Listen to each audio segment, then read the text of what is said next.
Kyle Busch is going to do it right here, though. James Buescher moves up the racetrack. Ooh! Very close. Down to the apron goes Kyle Busch. Then he shoots up the racetrack, almost gets into the 31. And here comes Hornaday for second, trying to take that spot away. How about that young driver, Ron Hornaday, trying to get by Kyle Busch here? Ooh, close. Wide into turn 4. That moves Kyle Busch all the way up the racetrack. He has to catch it before he gets in the wall. And Hornaday catches the wall. Caution's out, caution's out. Caution is going to come out. Both drivers trying to get by. Looked like the 17 of Timothy Peters. They slid up the racetrack, and now Kyle Busch not happy at all. It's all good, dude. And Kyle Busch is going to turn the 33 into the wall. Our championship contender Hornaday in the wall. Well, Kyle Busch should be parked for this race and maybe the rest of the season for that. Holy cow, I can't believe he did that. Championship contender Ron Hornaday hard into the wall. Kyle Busch sends him in. Harvick still stays in front. Harvick up about a half a line. Around goes Harvick. Around goes Ty Dillon. And Matt Crafton's able to get through. Chase Elliott gets right in the side of Kevin Harvick. A lot of damage to the 88. The front of that 88 has a lot of damage to the left front. It's rubbing on that left front tire. So Matt Crafton's going to have to come to pit road now. Caution has come out again. Harvick's got the window net down on that 14. I'm not sure if Kevin has the window net down or they took the window net down for him. He took it. He took it down. I believe it was down. He's parked right in front of the 3, so the 3 can't get in and stall. The official's doing his best to maintain order, doing a great job actually to get those guys away from the truck. And once again, the hard part to comprehend is that's a 3,400-pound truck that these guys are messing with right now.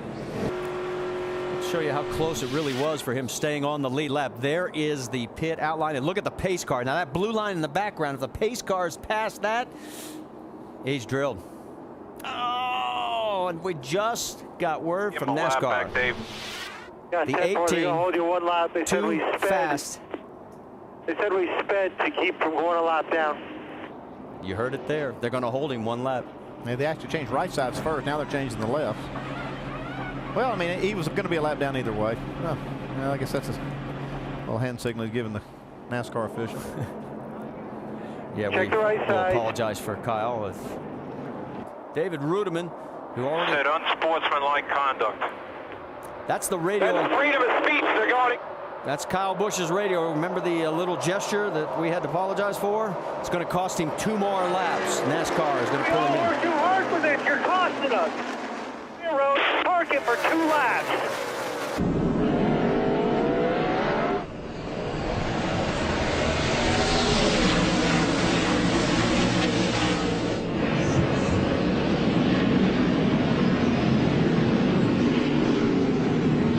There it is. Couldn't see that coming, could you?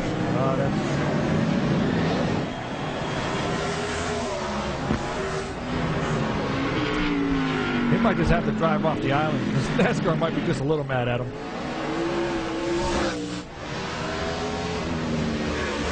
All right, so the lead is changing hands here now. Kevin Harvick has just gone out in front. A confusing situation to this race. Robbie Gordon may now be first in line on the racetrack, but the lead belongs to Kevin Harvick.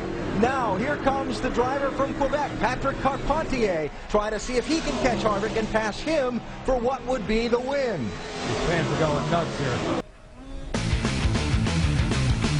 Back in Montreal, Kevin Harvick is the winner today here at Circuit Gilles Villeneuve. Though still some ongoing action on the racetrack with Robbie Gordon, who has not been declared the winner by NASCAR. In fact, he was black flagged by NASCAR. With Robbie Gordon, got out of his race car, hopped on the roof, saluted the fans. Very rough racing there at the end. Robbie, what happened? Well, if you want to know my opinion, I won the race. So I completed all the laps, and if you've seen this happen before, guys get spun when they slow down. That's exactly what happened with Marcus. He spun me when I slowed down, and they tell me I'm going to go back to 17th. It's not the way it is. It's happened many times. They set precedents before, and we'll appeal it. We won this race.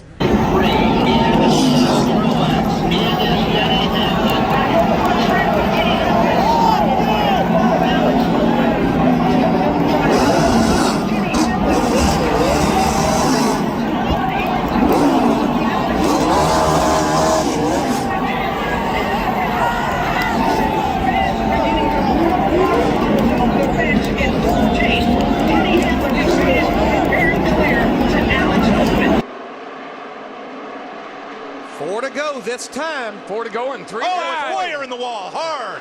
Hard wreck. He stays out. More wrecks down here. Turn 4. Big wreck.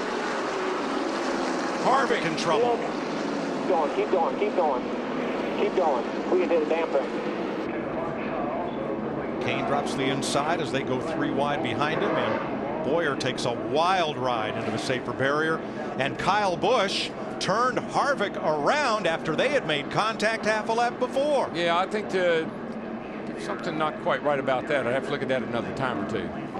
And Harvick's going to put the steering wheel back on. I think Harvick was getting ready to hop out of that thing. I think somebody must have gotten to him. No, wheels off again. Here he comes. He says, okay, this is enough. I'm going back here and we're going to have a little talk. And there goes his car. That car just took off.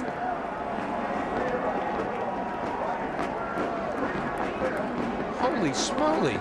Well, Johnny, it was a very interesting situation on pit road, and it occurred about 15 minutes after the race concluded here at Martinsville. We have some video of Carl Edwards and Matt Kenseth kind of getting into it. In fact, I was about to interview Matt Kenseth right there, and you can see Carl Edwards walks up.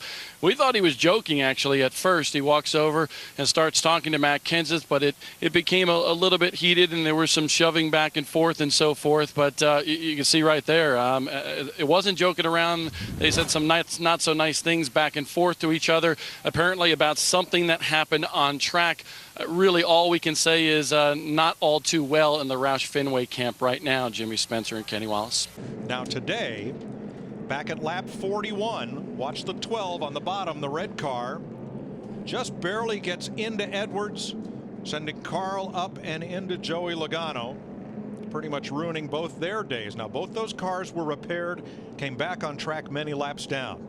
But here, with just a handful of laps to go, Edwards and Keselowski get together again.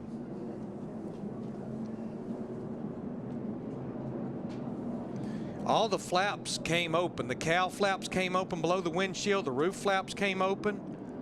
I think that if you just, you know, we didn't know this, had no way of knowing this until these cars started getting airborne like that, that rear wing sticking out behind the car so far. I know they say they tested it and they can't really verify that, but it sure looks that way. But Terrell, I got to ask you, Carl Edwards is 156 laps down. What's going on here? That was not necessary. Very unnecessary. Oh, Brad Keselowski. Yeah, I saw the 18 on the outside had damage on his car as well. Big time damage on the left front. That car is done. That's exactly right, Bobby. Very unfortunate, obviously, for Brad in the 6, but man, to happen right in the lap of the 18 of Kyle Busch, nowhere for him to go at all. And Kyle's car has stopped at the entrance to the garage area. Apparently that's as far as it's going. And Kyle has walked away to the garage area. Yeah, he's I think he's done.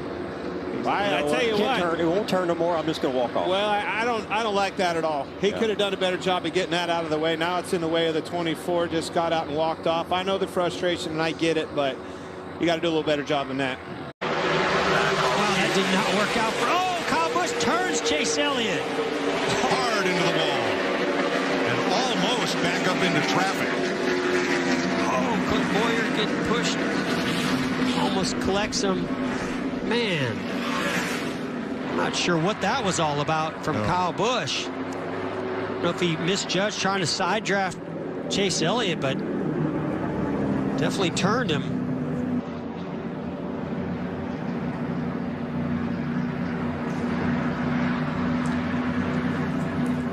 11th caution flag.